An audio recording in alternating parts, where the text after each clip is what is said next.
We have 25 sworn officers at the K-State Police Department, and we have a full investigation section. Part of our officers' training, we have 5 officers trained in SART, which is Sexual Assault Response Team. They go to a 40-hour school on investigation and response to sexual assaults. It's not just any officer that gets to go to those. Of course, in all of our fields, we have people that are good at certain things and not so good at others.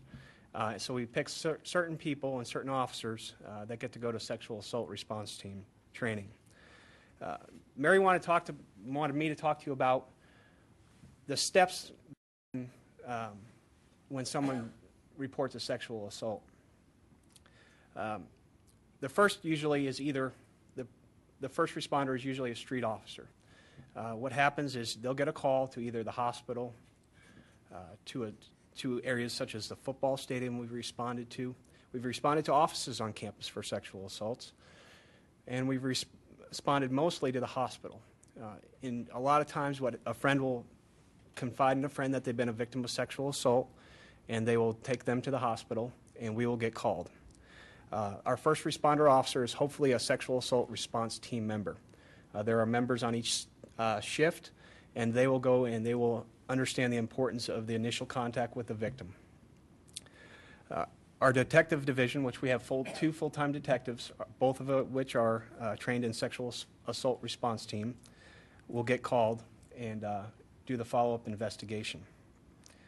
They will often get called to the hospital, the scene, and again, it depends on, it might be the day after when they get called into the investigation.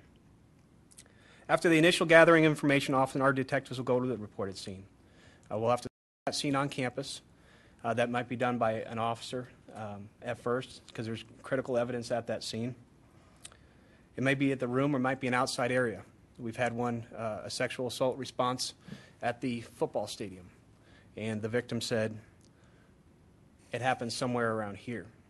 And that's often the truth. They don't know because of the amount of intoxication that was happening. That's a common thing.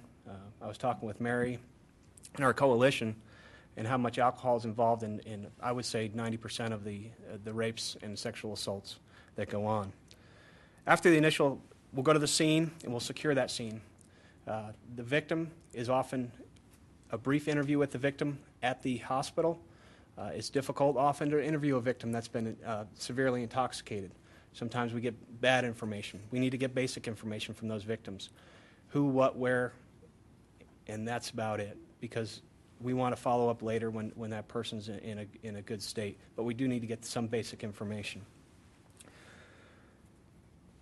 In a sexual assault, there's evidence that needs to be collected, and that's our job of our detectives and our officers and our nurses, and often witnesses. And part of that, if it is at a victim's home or their residence, we usually get consent to collect things, bedding, clothing, things of that nature. Often we have to get a search warrant if it's at the suspect's residence. When that search warrant gets executed or served, if you will, there's certain things that we do look for in sexual assaults. Clothing of victims and clothing of suspects, bedding, facilitators.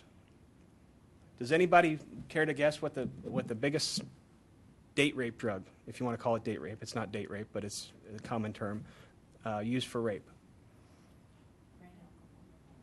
It's alcohol. That's the common thing. That's a theme we're trying to trend. We're all talking about how can we stop everybody? How can we stop these rapes from happening? We're targeting education of men. Mary, you work with men. You say, well, we've got to treat women with respect. And we start narrowing everything down in a meeting. And we found the root problem is alcohol. A lot of times it's involved in so many cases, and our victims are not just having 2 beers. The consumption of alcohol is unreal, and I'm just being quite honest with you. We'll find alcohol at scenes. You know, the victim will say, I remember drinking Bacardi at this apartment or at a resident hall, and we'll go there, and that's what we're looking for. If she says, I remember drinking this, and it's there, that's quality evidence we can use in a prosecution. Drugs. Many drugs are not just GHB and Rohypnol, but street drugs as well. Common drugs. Who would think Benadryl could be a date rape drug? If you ever take 2 Benadryl, just because your allergies are, you get pretty drowsy. Now add some alcohol to that and just compound that. And the trend of fruity drinks, Red Bull and vodka, things of that nature, they mask those facilitators, those drugs. And it makes people don't even know what they're drinking. For the drugs, we look for the alcohol and things that would facilitate a sexual assault, according to what we're finding out already. A lot of times we'll collect DNA from the suspect in a search warrant. That's often done on the scene if we interview them, and many other things that will help get our case as complete as possible. After gathering as much information and evidence, we'll attempt to interview the suspect. And this is where it's so important for that detective to get as much possible information before interviewing a suspect. When good police work is done, a lot of times the suspect doesn't have anywhere to turn. When that detective does a great job and goes through that, and he doesn't, if you have a case and 15 minutes later you're interviewing a suspect, you don't get the information in a case that you need to do a proper interview, a thorough interview. And sometimes it's a week, sometimes it's 2 weeks, because you want to build that case as best as possible for that detective to go and be the most informed person when he interviews that suspect, if they know who he is. When they get that, the evidence gets processed at the KBI. And the KBI, like all agencies, are stressed for personnel, and DNA, which in this day and age is very important in cases. It's probably, you could have as much evidence in the world about a sexual assault. If you don't have crucial evidence like DNA, it makes it somewhat difficult, The CSI effect is a big thing, and it's a real thing. I did a research paper one time, and it's amazing when juries are asked about CSI. They actually think that we have that ability. Now, it's true. They do have that ability for some of those things on TV, but not everything. DNA takes almost 6 to 8 months to get back, and that's being pretty fair. Sometimes it's longer than that.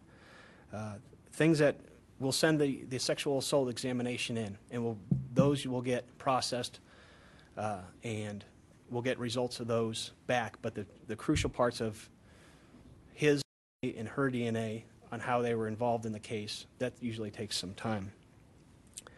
Once we get that together, we'll forward that case or make an arrest.